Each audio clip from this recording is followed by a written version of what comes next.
For nearly 8 decades, the portrait hung quietly in the corner gallery of the Riverside Historical Society in Hartford, Connecticut. Visitors would pause briefly before the elegant 1910 painting, admiring its simple charm. The work depicted a young woman in period dress, her dark hair pinned in the Gibson Girl style popular at the time, holding a violin with practiced grace. Sheet music rested in her other hand, and her expression conveyed the serene confidence of an accomplished musician.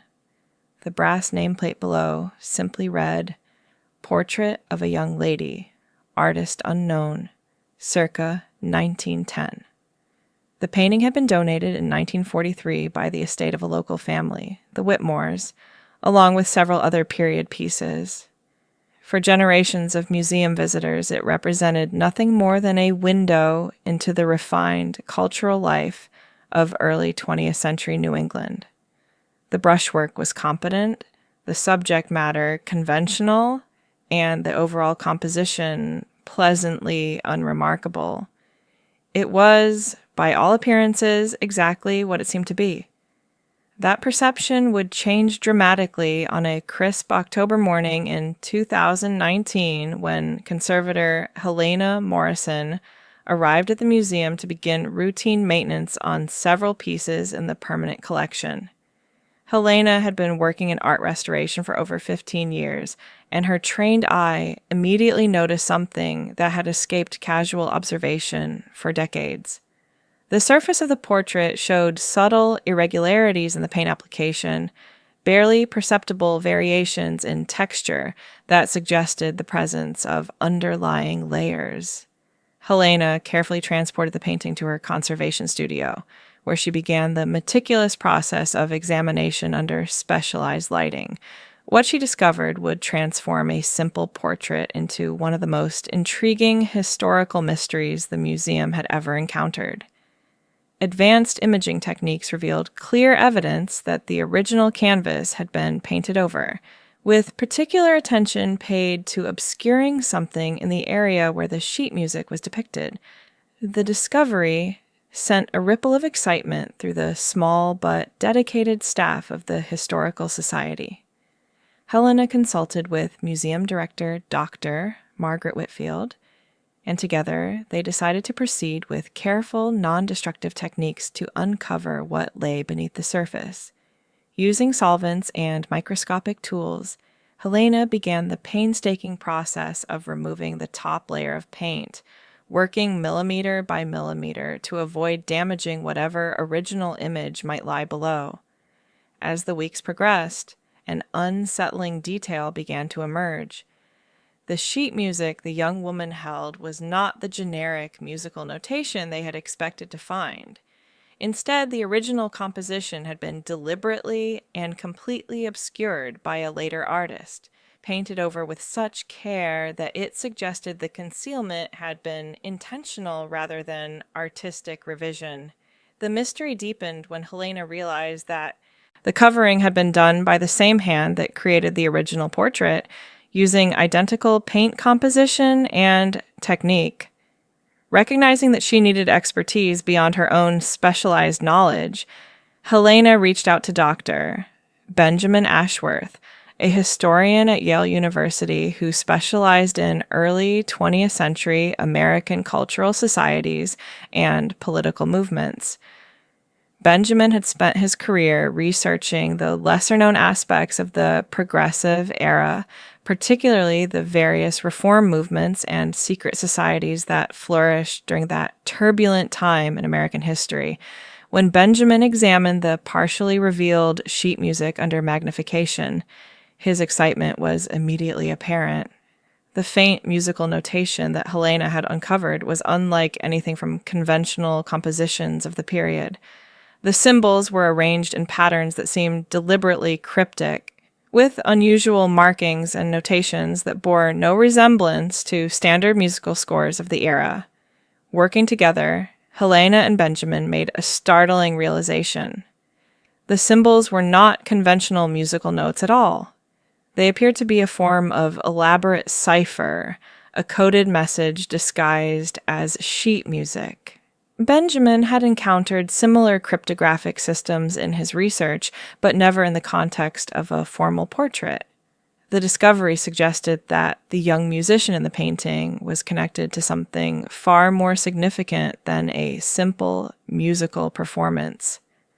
The breakthrough came when Benjamin remembered a collection of personal documents that had been donated to the Historical Society years earlier, but never fully cataloged.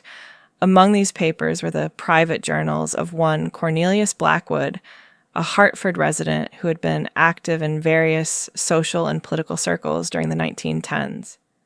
Benjamin retrieved Blackwood's diary from the archives, and what he found provided the crucial context they had been seeking. Blackwood's entries, written in his distinctive spidery handwriting, detailed his involvement with a secretive musical society called the Harmonious Order of Progressive Minds. According to his accounts, the group met regularly under the guise of musical appreciation and performance, but their true purpose was far more subversive. The organization served as a cover for political activists who opposed what they saw as the increasing authoritarianism of government policies, particularly restrictions on labor organizing and freedom of expression. The diary revealed that members of the Harmonious Order used coded sheet music to pass messages between cells in different cities. The musical cipher that Helena had uncovered matched exactly the notation system that Blackwood described in his journal entries. Each symbol represented not a musical note, but a letter or concept, allowing messages to be hidden in plain sight as innocent musical compositions. The young woman in the portrait, Blackwood wrote, was one of their most dedicated members, using her legitimate musical performances as a cover for distributing coded communications throughout the region. As Benjamin delved deeper into Blackwood's writings, the story became increasingly dramatic. The Harmonious Order had been under surveillance by federal authorities who suspected the group of seditious activities. Several members had been arrested in late 1910 on charges of conspiracy against the government, and the organization had been forced to disband to avoid further persecution. The young musician, whom Blackwood identified only by the initial E, had narrowly escaped arrest by destroying her coded materials and ceasing all political activities. Recognizing that they needed additional information to complete the story, Helena contacted the descendants of families mentioned in Blackwood's diary. This research led her to Thomas Whitmore III, the great-grandson of the family that had originally donated the portrait to the museum.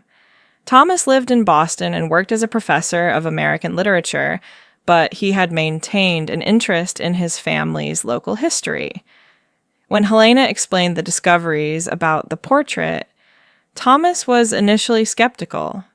However, when she showed him photographs of the revealed cipher and shared excerpts from Blackwood's diary, his attitude changed dramatically.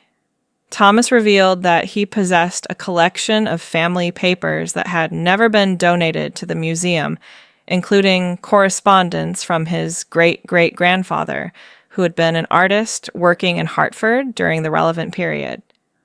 Among these papers was a letter that provided the final piece of the puzzle. The correspondence, dated December 1910, was written by artist Edmund Whitmore to his brother in New York. In careful, measured language that suggested fear of interception, Edmund described his decision to alter one of his recent works. He explained that he had painted a portrait of a young woman named Elena Marchetti, a talented violinist who had been involved with what he termed certain progressive political activities. Edmund's letter detailed the desperate circumstances that led to his act of concealment. Elena had been forced to flee Hartford when several of her associates were arrested by federal agents investigating seditious activities. Before leaving, she had begged Edmund to destroy the portrait, fearing that the coded sheet music depicted in the painting could be used as evidence against other members of their circle. Edmund, however, could not bring himself to destroy what he considered one of his finest works.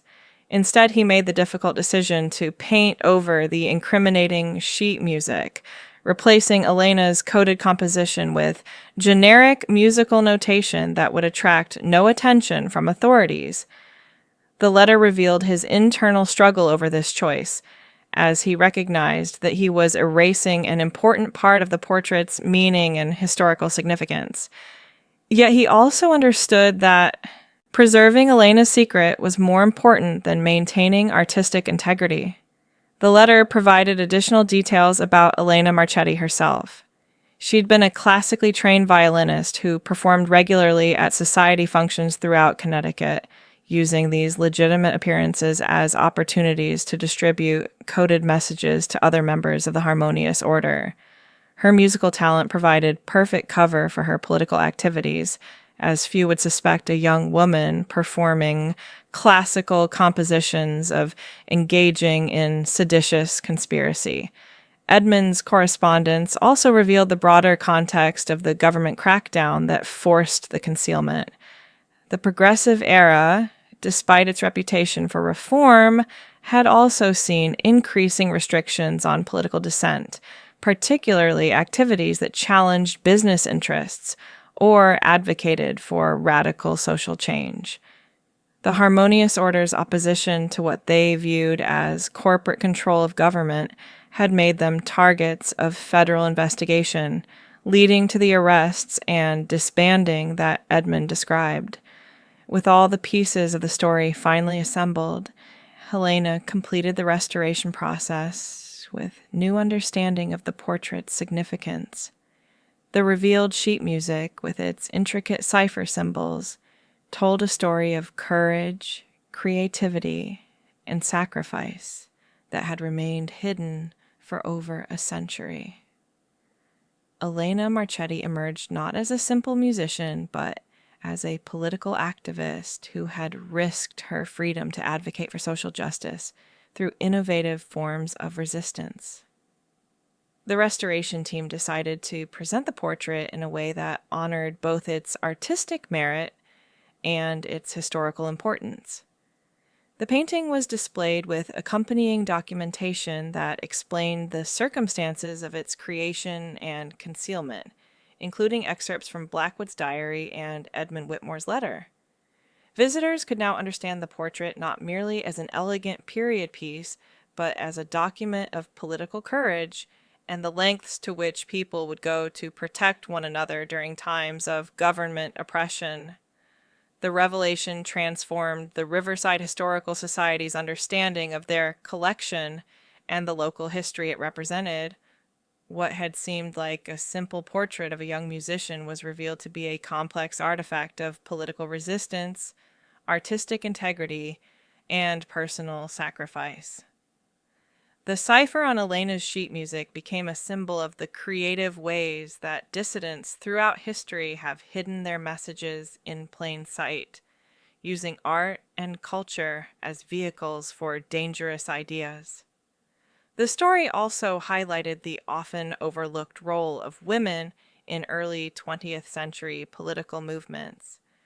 Elena Marchetti's story demonstrated how talented individuals used their legitimate social positions to advance causes they believed in, even when such activities carried significant personal risk.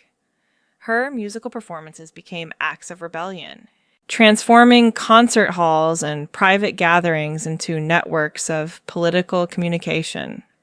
Helena Morrison's discovery reminded everyone involved of the hidden histories that lie beneath the surface of seemingly ordinary objects.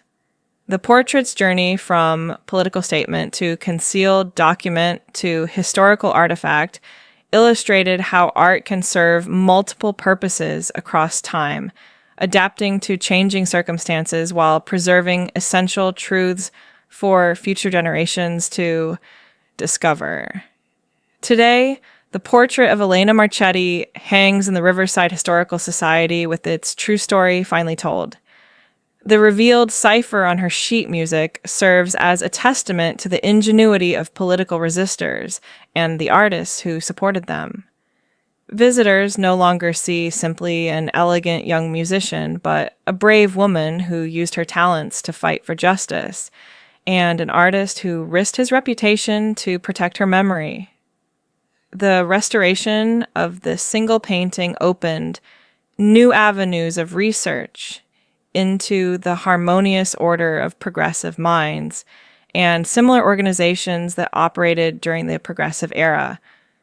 Scholars now recognize that the period's political landscape was far more complex and contested than previously understood, with networks of resistance operating through cultural and social institutions that appeared entirely conventional on their surface.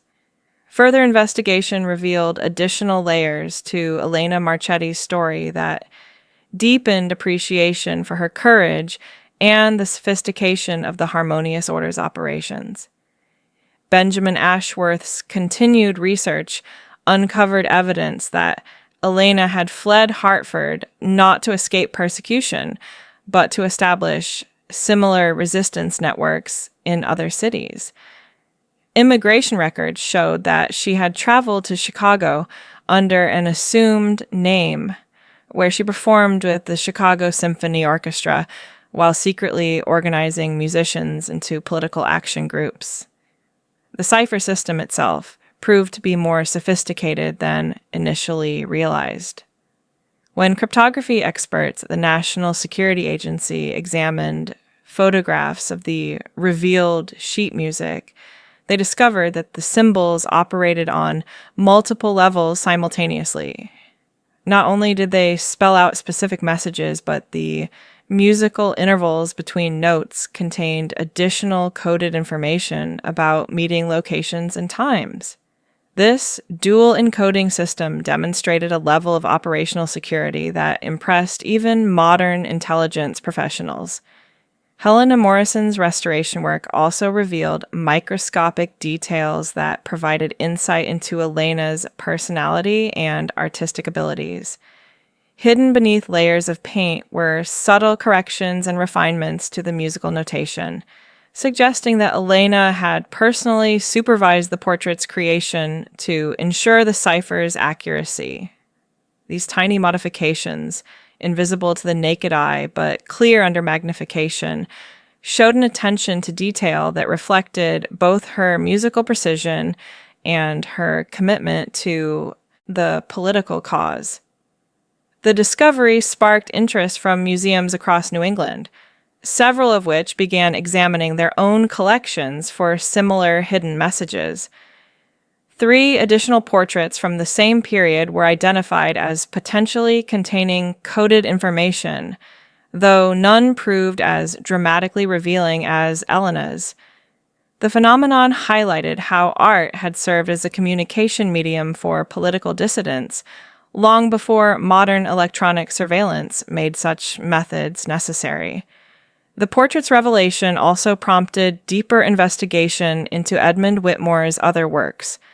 Museum researchers discovered that he had painted at least 6 other portraits during the same period, all featuring subjects holding books, letters, or musical instruments. While none contained ciphers as elaborate as Elena's, several showed evidence of deliberate alterations that suggested Edmund had developed a practice of protecting his subjects' secrets through careful artistic manipulation. These discoveries painted a picture of an artist who saw his role as extending beyond mere aesthetic representation to active participation in preserving the dangerous histories of his time. Edmund Whitmore's decision to conceal rather than destroy Elena's portrait ultimately ensured that her story would survive, waiting more than a century for the right combination of technology and curiosity to bring it back to light. His act of artistic preservation became itself a form of political statement, protecting dangerous ideas by hiding them within acceptable forms until they could safely be revealed again.